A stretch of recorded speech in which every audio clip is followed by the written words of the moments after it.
Welcome back. A federal judge has temporarily halted her own order requiring the Trump administration to provide updates on efforts to bring Kilmar Abrego Garcia back to the U.S.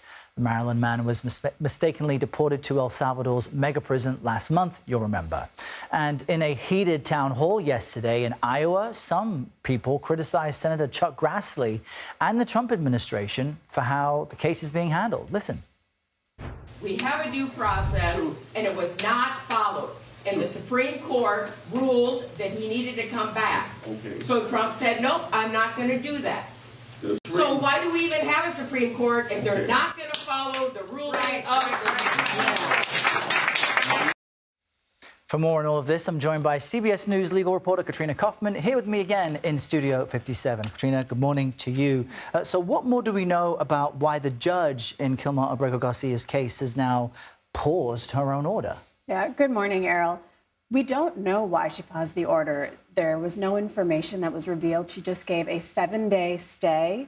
But this came after a scathing order from this judge, Errol, where she had essentially told the government that she thought they were willfully not complying with her order to turn over discovery.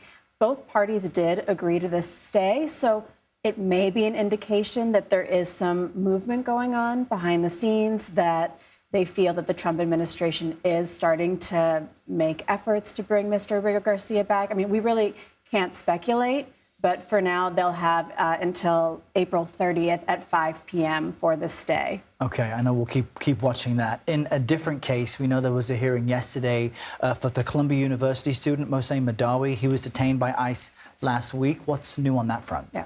One thing that's interesting about this case, Errol, is in some of these other student deportation cases, they've gotten so mired in jurisdiction. There's just been all of this talk about where the case is going to take place before they can even get to the issues at hand. With Mohsen Madawi, we might see that case move a lot faster because he was arrested in Vermont, he's being detained in Vermont, and yesterday this judge has said he's keeping him in Vermont. There's a temporary restraining order for now. And then next week, there's going to be a hearing about whether or not the judge will agree to have him released.